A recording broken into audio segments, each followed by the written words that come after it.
Uy, naranasan niyo na ba yung feeling na kausap mo yung isang tao pero parang galing kayo sa magkaibang planeta? Yung tipong mapapaisip ka na lang, teka, napapaligiran ba ako ng mga tanga?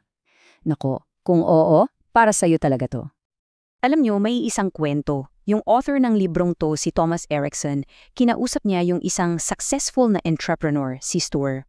At ang sabi ni Stuart sa kanya, talagang sincero ako sa sinasabi ko, napapaligiran ako ng mga tanga. At ang tinutukoy niya, yung sarili niyang mga empleyado. Grabe no? Sound familiar ba? Kasi aminin natin, lahat tayo dumaan na dyan. Yung frustration na parang sinisigaw mo na yung punto mo, pero walay, hindi pa rin nila magets. Pero, ito ang tanong, paano kung ang problema pala ay wala sa kanila?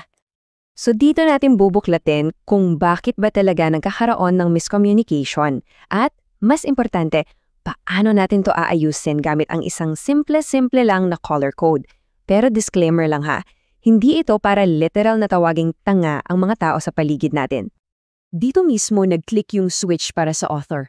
Na-realize niya na, teka, imbes na husgahan ko sila, baka ang kailangan ko lang gawin ay intindihin sila. Kasi yun pala yung pinaka-importante sa lahat, ang matutunang unawain ng mga tao, dahil iba-iba lang talaga tayo. Okay, so ngayon, gets na natin yung problema, di ba? Let's dive into the solution. Ito na yung tinatawag sa libro na The Four-Color Code. Ito yung DISA system. Isipin nyo na lang, para siyang isang language o isang tool para maintindihan natin yung mga, predictable na ugali ng mga tao. May pattern pala yan, at yun yung aalamin natin. At ito talaga yung golden rule ng lahat ng to. Ang tunay na komunikasyon, nangyayari yan based sa kung paano nakikinig ang kausap mo. Ibig sabihin, ikaw ang kailangang mag-adjust sa kanila, hindi sila ang mag-a-adjust sa'yo. At ito, super importanteng tandaan ha. Kahit na 4 na pure colors yung pag-uusapan natin, ang totoo, halos lahat tayo, mga 80% sa atin, ay halo ng at least 2 kulay. So, hindi ito yung tipong one size fits all. So, game na? Kilalanin na natin yung mga kulay.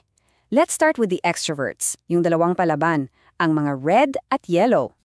Okay, unahin natin ang mga red. Sila yung mga natural-born leaders, yung tipong mabilis kumilos, desidido, at walang inuurungan.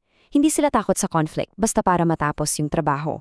Sa meeting, sila yung unang-unang magsasabi ng, okay, anong plano? Tara, simulan na. Pero, heto yung catch. Yung tingin ng mga reds sa sarili nila, driven, strong, efficient, galing, diba? Pero sa mata ng iba, pwedeng lumabas na controlling, insensitive, o bossy. See the difference? Malaki. Sunod naman ang mama, yellow.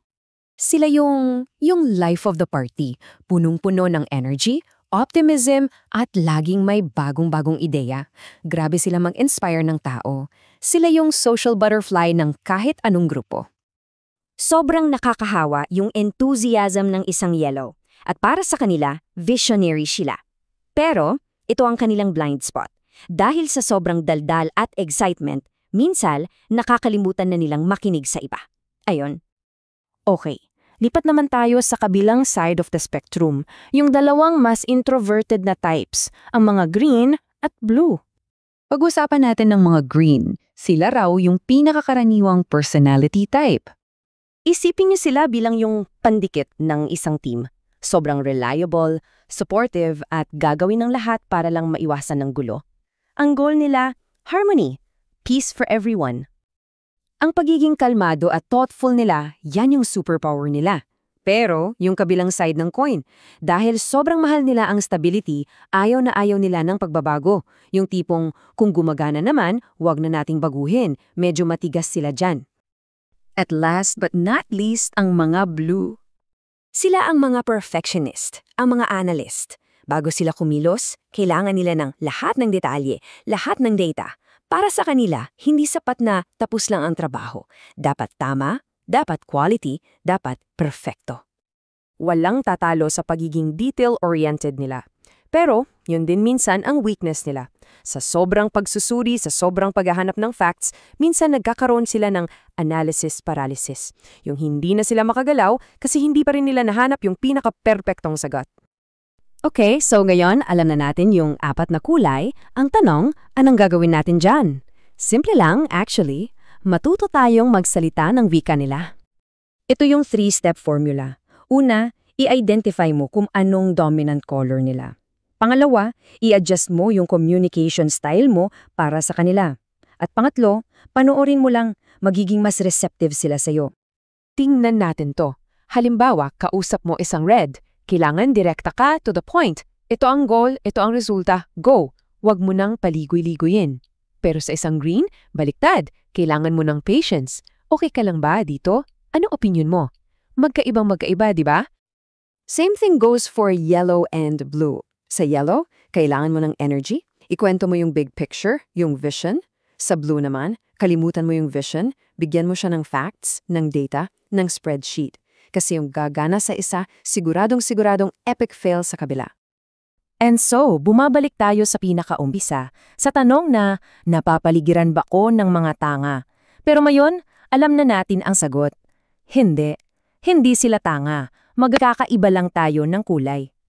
You see, yung pag-intindi sa mga pagkakaibang to, yan ang susi sa mas magandang komunikasyon sa lahat ng aspeto ng buhay natin.